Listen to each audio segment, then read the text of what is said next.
이번 시간 키워드는 프롬프트, GPT 3.5, 빙챗, 구글 바드입니다. 이야기를 나눠볼까? AI와 함께하는 글쓰기 첫 번째 시간입니다. 오늘 학습할 내용은 학교에서 쓸 수 있는 프롬프트 만들기와 다양한 대화형 AI 플랫폼을 체험하는 것입니다.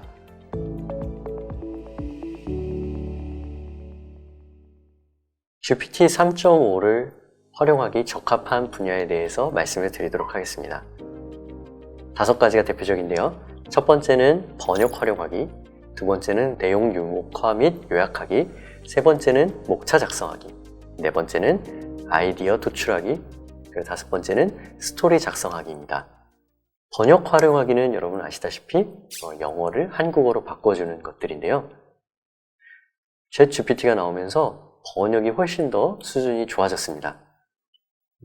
번역이 잘 된다는 건 매우 중요한 건데 여러분들이 영어를 잘 못하더라도 외국 사이트에 있는 내용들을 여러분들이 검색해서 공부할 수도 있고요. 또 내가 모르는 외국인들이 한 이야기들도 번역을 활용해서 무슨 내용인지 의미를 알 수 있는 아주 다양한 분야에서 활용할 수가 있습니다. 그리고 내용 유목화라는 말이 좀 어려울 수도 있는데 유목화라는 것은 여러분이 쉽게 생각해서 분류한다는 거예요. 그래서 잘하는 점, 못하는 점 혹은 크기별로 분류한다든지 종류별로 분류한다든지 이런 것들을 챗GPT가 꽤 잘한다는 말씀이고 특히 잘하는 것이 바로 요약입니다. 여러분 글의 내용들을 우리가 시간이 없어서 다 못 읽어볼 때가 많잖아요. 챗GPT에 글을 넣고 그 내용들을 요약해달라고 하면 아주 짧게 요약을 잘해줍니다. 그것도 5가지로 요약해달라고 하면 5가지로 요약해주고요. 이런 일들을 굉장히 잘합니다. 또 여러분이 아직 학생이기 때문에 많이 이용을 안 하겠지만 PDF 파일이라고 해서 문서 파일들이 있는데 이런 것들을 업로드해서 요약을 해달라고 요청할 수도 있어요. 그런 기능들을 아주 유용하게 활용할 수가 있습니다. 그 다음 세 번째, 목차 작성하기를 잘합니다. 여러분 글을 쓸 때 가장 중요한 것 중에 하나가 목차를 만들어내는 거예요. 여러분들이 발표 자료를 만들거나 여러분이 이제 학교에서 프로젝트 학습을 할 때도 이 목차를 만드는 게 사실 굉장히 시간이 많이 가고 어려운 일일 겁니다. 그런데 챗GPT가 목차 작성하는 예를 여러분들한테 쉽게 만들어줍니다. 이것들을 참고해서 여러분들이 그냥 하는 것이 아니라 여러분이 조금씩 변형해서 내가 잘할 수 있는 방법으로 바꿔주면 되겠습니다. 그 다음에 아이디어를 잘 뽑아줄 수 있습니다. 챗GPT한테 정밀한 정보를 요구할 수도 있지만 창의적인 정보를 요구할 수도 있는데요. 내가 무언가를 만들거나 내가 무언가에 대한 발명 아이디어 이런 것들을 생각을 할 때 굉장히 어렵잖아요. 미리 생각한 것들이 아니라면 바로바로 아이디어를 뽑아내는 것은 좀 어렵습니다. 그럴 때 챗GPT한테 아이디어를 만들어 달라고 요청을 하는 것이죠. 그러면 꽤 재밌는 아이디어를 뽑아주기도 합니다. 거기서 우리가 필요한 것들만 뽑아주시면 되겠어요.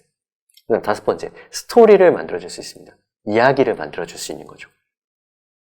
여러분들이 챗GPT에게 시, 소설, 수필, 희곡 등을 만들어 달라고 하면 이 친구가 나름 괜찮게 학습한 내용을 바탕으로 스토리를 꾸며주죠. 그래서 여러분들이 뭔가 학교 수업을 배울 때도 어떤 동화 내용을 공부한 다음에 그 이후에 나오는 내용들을 작성해 보라는 이런 과제들이 많잖아요. 이럴 때 어려움을 느낀다면 챗GPT에 일단 도움을 받고 그 다음에 내가 좀 더 변형해 보는 방법으로 학교에서 배운 과제들을 좀 더 잘 작성해 볼 수도 있을 것 같습니다. 그러면 반대로 챗GPT를 활용할 때 유의할 점도 좀 알아보셔야 될 것 같아요. 첫 번째는 여러분들 아마 이런 것들을 많이 해보실 텐데 학교에서 역사 관련 내용들을 배우고 챗GPT에 물어보는 일이 있을 거라고 생각을 합니다. 그런데 역사 관련 내용은 생각보다 잘하는 경우도 있지만 잘 못하는 경우가 꽤 많았어요. 이건 왜 그러냐면 챗GPT가 이제 인터넷을 기반으로 공부를 하는데 주로 한국말보다는 영어를 공부하는 일이 많았겠죠. 그러다 보니까 한국 역사에 대해서 약간 데이터가 부족한 내용들이 많이 있습니다. 가짜를 진짜처럼 꾸며내는 일이 종종 있어요. 선생님이 하나만 예시를 들어주면, 작년에 이제 크게 뉴스에 나왔던 이야기 중에 하나인데, 어떤 이제 누리꾼이 챗 GPT에게 이렇게 물어본 거예요. 세종대왕님이 맥북이라는 노트북을 부순 사건이 있었는데 그거에 대해서 한번 설명해줘. 이렇게 요청한 거죠. 장난스럽게. 그랬더니 챗 GPT가 어떻게 얘기했냐면 지금 말씀하신 세종대왕이 맥북을 부순 사건은 조선왕조실록에도 기록되어 있는 사건이고 영의정 누구누구가 그때 막 세종대왕님께 이렇게 건의했고 이런 식으로 꽤 그럴듯하게 꾸며내서 굉장히 유명해질 경우가 있어요. 이렇듯 진짜를 가짜처럼 꾸며내는 것을 어려운 말로는 AI 할루시네이션이라고 하는데 한국말로는 AI 환각입니다. 챗 GPT는 여러분 기계이고 우리처럼 마음을 가지고 있지는 않습니다. 그렇기 때문에 얘가 뭔가 여러분들을 속이려고 하는 의도가 있는 것은 아니에요. 하지만 컴퓨터는 우리가 명령을 내리면 무조건 해야 되기 때문에 가장 이제 확률이 높은 것을 뽑아서 낸다고 했죠. 그러다 보니까 가짜가 마치 진짜인 것처럼 얘가 이렇게 지어내는 경우가 있는 것이죠. 그런 부분들을 염두하셔서 반드시 챗 GPT가 한 이야기는 여러분들이 검토를 해보셔야 돼요. 굉장히 중요합니다. 그 다음 여러분은 GPT 무료 버전을 쓰실 텐데요. 챗 GPT 무료 버전은 2021년 9월까지만 학습이 되어 있어요. 이게 무슨 얘기일까요? 여러분이 2023년 어떤 사건에 대해서 대답해달라고 하면 이 친구가 대답을 회피할 겁니다. 저는 2021년까지 학습이 되어 있기 때문에 그 부분에 대해서는 정보를 드릴 수 없다. 이런 식으로 표현을 할 거예요. 그렇기 때문에 여러분 2023년에 대통령이 누구냐고 물어보면 이제 잘 대답을 못할 수가 있어요. 그런 정보들이 없기 때문에. 이런 부분들은 이제 유료 버전에서는 해결되지만 여러분들이 이제 학생이기 때문에 무료 버전 쓰시면 이런 한계가 있다라는 것을 알아주시면 좋을 것 같아요. 그 다음 네 번째, 챗 GPT가 학습되지 않은 정보들도 많겠죠. 그럴 때 제가 질문을 드려도 챗 GPT가 대화를 계속 이상한 얘기를 하면서 대화가 나아가지가 않고 맴도는 경우가 있어요. 자기가 죄송합니다 하면서 죄송합니다를 연달아 이야기하면서 대화가 진행되지 않는 경우가 있습니다. 이럴 때는 대화를 끊고 다른 주제로 넘어가거나 여러분들이 새 채팅창을 만드셔가지고 주제를 바꿔보는 것을 추천을 드립니다. 이렇게 챗 GPT가 잘할 수 있는 내용과 잘할 수 없는 내용들을 알아봤는데요. 이번 시간에는 선생님이 미션을 하나 드리려고 해요. 문제를 하나 드리려고 하는데 여러분 챗 GPT가 끝말잇기를 할 수 있을까요? 결론적으로 말씀드리면 끝말잇기를 잘 할 수가 없습니다. 그러면 이 친구가 끝말잇기를 할 수 있게 우리가 프롬프트를 만들 수도 있을까요? 네, 이건 가능합니다. 그러면 과연 어떻게 이야기를 해야 챗 GPT가 끝말잇기를 할 수 있을까요? 여러분 잠깐 동영상을 정지해놓고 챗 GPT에 접속하셔서 챗 GPT와 끝말잇기를 할 수 있도록 놀이를 한번 짜보시기 바랍니다. 여러분이 먼저 하고 그다음에 같이 실습해보는 걸로 해볼게요. 그러니까 예를 들어서 이제 자동차 하면 챗 GPT가 차량 이런 식으로 끝말잇기 게임을 하는 것처럼 만들어 보면 되거든요. 여러분들이 한번 요거를 먼저 해보시고 같이 실습을 해보도록 하겠습니다. 챗 GPT에 접속을 하신 다음에 새로운 채팅창을 한번 만들어 볼게요.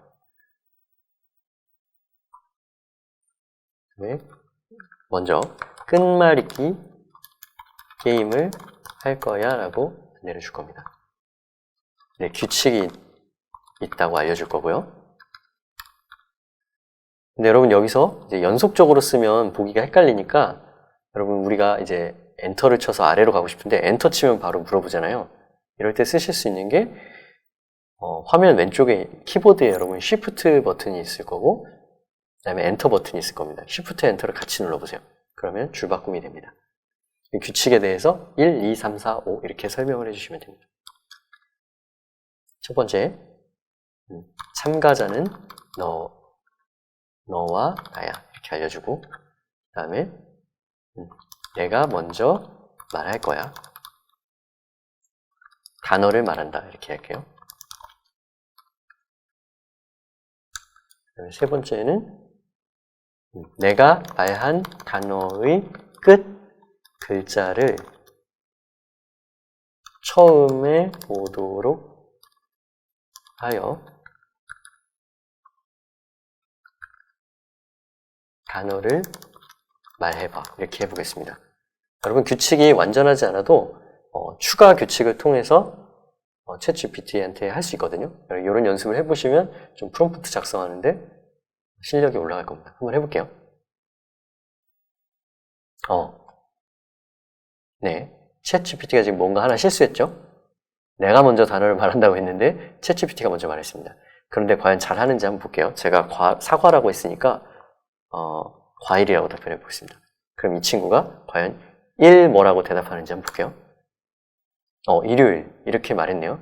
내가 말한 끝단어를 진짜 한 것 같죠? 조금 더 테스트 해볼게요. 일기예보 보리 네, 아주 잘했죠?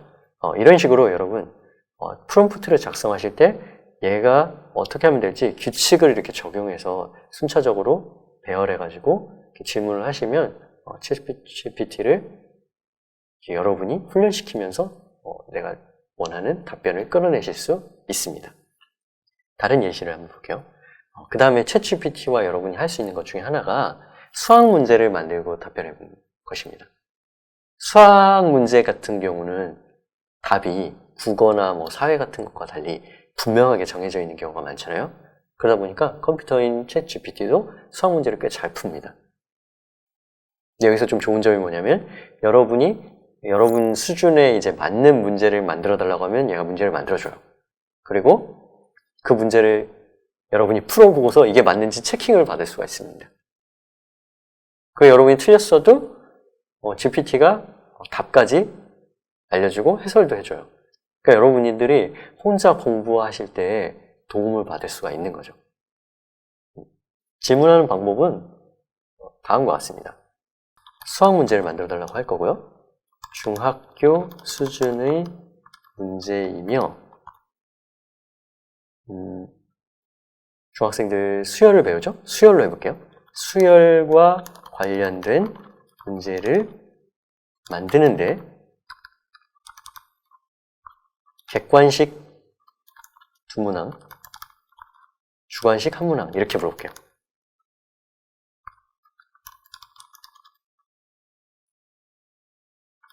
이렇게 해보겠습니다. 자, 이러면 어떻게 할까요? 잘할까요? 네, 이런 식으로 제가 객관식이라고 이제 고를 수 있는 이런 답안 두 문제 만들었고 그 다음에 고르지 않고 여러분이 직접 서술형으로 써야 되는 주관식 문제 답안도 잘 만드는 것을 확인하실 수가 있습니다. 그 다음 여러분에게 이제 추천드리고 싶은 것은 여러분들이 이제 학교에서 팀 프로젝트 수업을 많이 하실 텐데요. 그때 이제 팀을 짜다 보면 팀 이름 정하라고 선생님이 말씀하실 때가 많을 거예요. 그때 굉장히 고민스럽죠. 우리 팀 이름 뭘로 할까? 그럴 때도 챗 GPT에게 부탁을 해볼 수가 있습니다. 예를 들면 이거는 실습을 하지 않고 선생님이 직접 어떻게 했는지 보여줄게요. 예를 들어서 이제 팀 이름을 스타라고 지을 건데 스타에서 각 알파벳의 머리 글자를 따서 뭔가 멋지게 브랜딩을 해달라고 하는 거죠. 이런 것들도 잘할 수 있을까요? 보시는 것처럼 브랜딩 아이디어 4가지를 챗 GPT가 보여주는 것을 확인하실 수 있을 겁니다. S는 우리 팀 컬러를 의미하고 스카이 블루 컬러로 하면 좋겠다. 이런 내용이 있고요. T는 미래지향적이고 혁신적인 이미지. 우리 팀은 그런 이미지를 갖는다. 이런 식으로 나름 챗 GPT가 이렇게 하고 있거든요. 여러분들도 이렇게 아이디어를 챗 GPT를 통해서 받은 다음에 실제 여러분들이 팀 프로젝트 할 때 활용을 하면 좀 재밌을 것 같아요. 또 다른 방식으로는 이제 팀 이름을 네가 직접 한번 추천해봐라. 우리 팀은 세련되고 멋진 쿨한 아이들로 구성되어 있고 남자 2명, 여자 2명이야. 그리고 우리는 과학 동아리야. 이런 식으로 정보만 줘도 챗GPT가 꽤 그럴듯하게 우리 팀에 대한 이름을 추천을 해줘요. 이 영어로 돼 있네요. 이런 것들은 좀 쓰기 어렵겠죠? 과학적 우아함 같은 것들은. 근데 이제 고귀한 발명가들 이런 것들은 좀 우리가 바꾸면 써먹을 만한 것 같아요. 그래서 여러분들이 이런 식으로 아이디어를 뽑을 때도 활용하실 수 있다는 것을 말씀드립니다. 여러분 수행평가 과제로 선생님들이 가장 많이 내시는 것 중에 하나가 아마 수필 쓰기일 겁니다. 에세이 쓰기. 근데 챗GPT가 에세이를 꽤 잘 뽑아주고요. 특히 엑세이를 쓸 때 여러분 그대로 쓰면 안 된다고 말씀드렸죠? 에세이를 쓰기 전에 목차를 뽑아달라고 하면 꽤 잘 뽑습니다. 예를 들어서 여러분들 정치 단원에서 민주주의에 대해서 배울 텐데요. 민주주의에 대한 에세이를 내가 작성하려고 하는데 목차를 만들어봐 이렇게 요청을 했는데 지금 보시는 것처럼 꽤 잘 만듭니다. 보시면 민주주의의 정의, 민주주의가 뭔지부터 설명을 하고 하라는 거죠. 그리고 민주주의가 처음 시작된 게 이제 고대 그리스인데 그런 내용들을 이제 설명하면 좋겠다. 에세이에서 이런 식으로 추천을 해줍니다. 이런 것들은 꽤 잘합니다. 그 다음 여러분 이제 이 챕터에서는 여러분이 챗GPT 이용해서 글 써보는 그런 주제로 되어 있는데요. 챗GPT한테 도움을 받을 수 있는 파트 중에 하나가 바로 시 짓기입니다. 근데 이 시를 지을 때 그냥 짓는 것보다도 좀 재밌는 게 뭐냐면 어떤 시인의 스타일을 좀 참고해가지고 써달라고 할 수 있고요. 소재를 여러분이 정할 수 있습니다. 그러면 좀 많이 이제 데이터가 쌓인 시인인 경우에는 그 스타일을 좀 참고해서 해주거든요. 그래서 우리나라에서 이제 좀 유명한 시인이셨던 윤동주 스타일로 한번 써보라고 제가 해본 겁니다. 여러분도 한번 이 부분을 실습을 해보시기 바랍니다. 네, 새 채팅창으로 할게요. 시를 지어줘라고 명령을 한 다음에 윤동주 시인 스타일로 해야 하고 시의 소재는 자연물 아무거나 여러분들이 해보시면 좋겠습니다. 저는 돌로 해보겠습니다. 이렇게 하고 윤동주 스타일로 한번 작성해보달라. 네, 이렇게 나오는데요. 여러분 이 시가 그럴듯해 보이는데 지금 완벽하진 않죠. 보시면 이제 첫 연 같은 경우에 돌 하나 놓고 바라보니 세월의 흔적이 깊게 새겨져 있네. 뭐 이런 거는 나쁘지 않습니다. 근데 보시면 윤동주처럼 돌처럼 이런 부분들은 좀 적절하지 않은 것 같죠. 그럴 때 여러분들이 추가 메시지로 윤동주처럼이라는 그 식구는 삭제해달라 이런 식으로 요청을 해서 좀 더 시를 보완할 수가 있습니다. 그런 방법으로 시 짓는 것을 해보실 수가 있고요. 선생님이 이걸 몇 번 테스트를 해봤는데요. 잘 되는 시인이 있고 잘 안 되는 시인이 있습니다. 예를 들어서 김소월 시인 같은 경우는 그 시의 그 느낌을 잘 살리지 못하는 것 같더라고요. 그래서 윤동주 시인이나 이육사 시인 이런 경우는 약간의 느낌을 좀 살리려고 하는 것들을 보실 수 있습니다. 그래서 여러분들이 여러 가지 테스트 해보고 재미있는 작품들을 한번 만들어 보는 것을 추천을 드려요. 그 다음에 또 재밌는 것은 이제 동화나 소설을 써보라고 명령을 내릴 수가 있거든요. 그래서 여러분 학교에서 배우는 내용하고 좀 관련지어서 저는 이런 걸 한번 해봤습니다. 나니아 시리즈 같은 판타지 동화를 써보라고 한 다음에 마지막 편 이후의 후속 이야기를 네가 지어보라고 했습니다. 이런 학습을 많이 하시죠, 여러분 국어 시간에. 챗GPT한테도 이렇게 부탁을 할 수가 있는데요. 보시면 나니아 같은 경우는 이제 전 세계적인 명작이잖아요. 그래서 데이터가 많은지 꽤 그럴듯하게 작성하는 것을 볼 수가 있었습니다. 예를 들면 여기 나오는 주인공이 이제 피터나 수잔, 에드먼드 루시가 이제 주인공인데 이 주인공 친구들을 정확하게 이제 뽑아주고 있고 이제 이 친구들이 이제 원래 주인공이었는데 이제 사라졌다. 뭐 이런 내용들로 작성을 하고 있는 거죠. 그래서 흥미진진하게 여러분들이 창의적으로 활용해 볼 수가 있을 것 같아요. 또 여러분 하실 수 있는 게 희곡, 시나리오, 연극 대본 등을 작성할 수가 있어요. 그래서 제가 보여드리는 프롬프트 예시는 이겁니다. 중학교 학예에서 쓸 연극 대본을 만들 건데 정보를 좀 주셔야 됩니다. 대본을 작성하는 것은 어느 정도 챗 GPT에게 정보를 주셔야 좀 제대로 만들 수가 있거든요. 그래서 배경은 이제 현대극이라는 거, 현대에서 이루어지는 배경을 설명을 해줬고요. 그 다음 등장인물은 5명입니다. 그래야 이제 역할이 이제 5명이 배치가 되겠죠. 그 다음에 어느 정도의 이런 주제 정도는 잡아주시고 하시면 좋을 것 같아요. 저는 학교폭력 사건이 일어났고 그것이 이제 갈등이 해결되는 과정이면 좋겠다라고 요청을 해봤습니다. 그랬더니 제목이 우리 모두의 풍요로운 정원. 굉장히 제목이 평이한 제목인데요. 여러분들 이런 것들은 나중에 수정하시면 됩니다. 보시면 여러분 그 장면 1, 학교 교실 이런 식으로 나름 구체적으로 그럴듯하게 지금 대본을 뽑아내는 걸 확인하실 수 있을 것 같아요. 밑에 보시면 괄호쳐 있는 건 이제 지문이죠. 이런 것들도 표현이 되어 있고요. 그 다음에 등장인물 5명 나오고 그 다음에 역할에 맞게 이제 대사로 처리되는 것을 확인하실 수가 있습니다. 그래서 여러분들이 이런 거를 확인해서 학예회 때나 또는 프로젝트 발표하실 때 친구들하고 응용해서 하시면 좋을 것 같아요.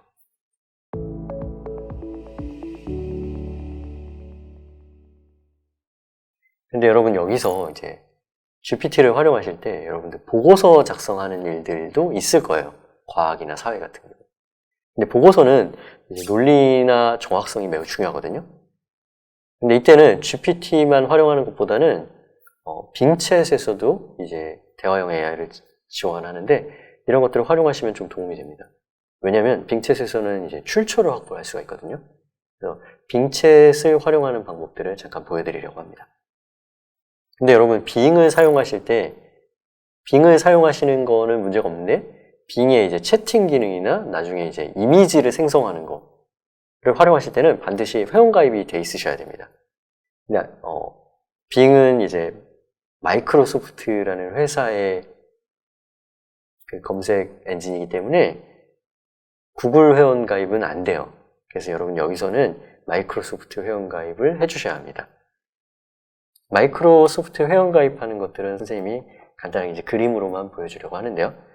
이메일을 넣으시고 그 다음에 여러분 개인정보 동의를 하셔야 되는데 처음에 보시면 동의가 활성화가 안 됩니다. 그래서 친구들이 안 된다고 하는 경우가 많은데요. 이때 반드시 자세히라고 되어 있는 약관을 읽어보셔야 돼요.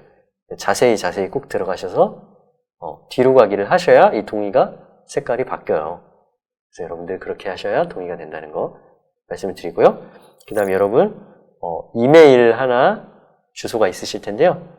구글로 하셔도 되고 혹은 여러분 사용하시는 이메일 주소 넣고 다음을 누르시면 됩니다. 그리고 여러분 이름을 입력하신 다음에 생년월일까지 입력을 하시는데 이때쯤 되면 여러분 그 메일이 도착을 했을 텐데요. 거기에 이제 숫자 코드 6자리가 옵니다. 그 숫자 코드를 넣으시면 회원가입이 되시고 빙챗을 쓰실 수가 있습니다. 근데 이제 계정 가입하실 때 이제 캡차라는 것들이 나오는데 이게 이제 여러분이 진짜 사람인지 아니면 컴퓨터인지 이제 구별하려고 하는 거예요. 이 캡차만 인증을 해주시면 회원가입이 끝나고요. 네, 그럼 이제 빙챗을 직접 체험해 보도록 하겠습니다. 빙챗의 특징은 여러분 요 첫 번째 화면부터 나오는데요. 창의적인 균형 있는 정밀한 요 3단계로 나뉩니다. 그래서 창의적인 선택을 하시면 얘가 약간 상상력을 가미해서 하는 경우가 종종 있고요. 정밀한은 가급적이면 사실에 근거해서 하는 겁니다. 왜 제가 이걸 했는지 아시겠죠? 보고서 같은 거 작성하실 때는 정밀함에 놓고 하시는 게 좋기 때문입니다. 검색하실 때 bing.com으로 검색을 하시면 됩니다. 네, 여러분 bing.com, bing.com에 접속을 하시면 이렇게 초기 화면이 나올 텐데요. 여기서 제일 위쪽을 보시면 채팅이라고 되어 있는 부분들이 있어요. 채팅에 들어가 주시면 되겠습니다. 빙챗을 이용해서 과학보고서 주제를 한번 뽑아볼게요.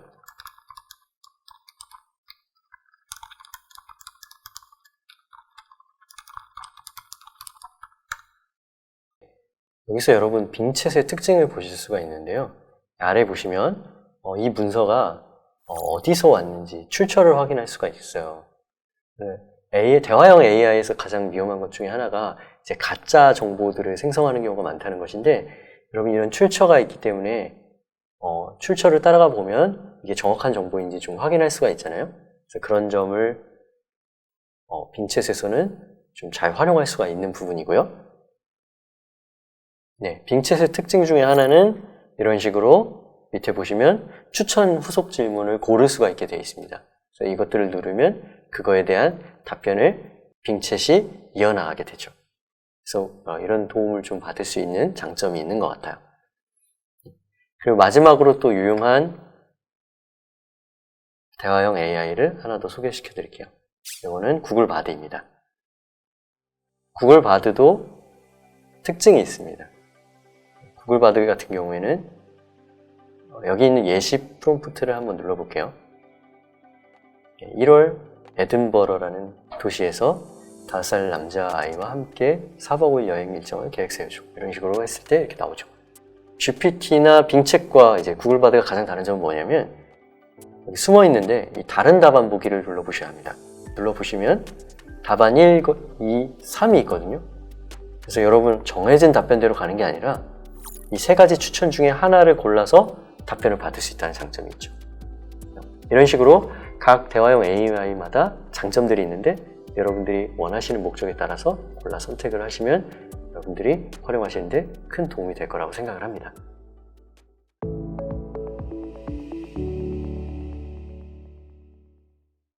이야기를 나눠볼까? AI와 함께하는 글쓰기 첫 번째 시간이었습니다. 오늘은 학교에서 유용한 프롬프트 활용 예시들에 대해서 배웠는데요. 규칙을 알려주고 놀이를 해볼 수도 있었고 공부를 도와주는 도우미로도 활용을 해봤습니다. 그리고 글쓰기를 위한 목록을 작성하는 것과 시, 동화, 연극 대본 등을 만들어 보는 데 활용을 할 수 있다는 것을 배워보았습니다. 그리고 여러 가지 대화형 AI 플랫폼들을 다뤄보았는데요. GPT 3.5 같은 경우 준수한 대화 성능을 가지고 있다는 것을 확인했고요. 구글 바드 같은 경우는 최신의 정보도 잘 찾아내며 답변을 여러 가지 선택할 수 있다는 장점이 있었고요. 그다음 빙챗 같은 경우는 출처를 제공하고 또 후속 질문에 대한 추천 기능 등을 가지고 있다는 것을 알아보았습니다.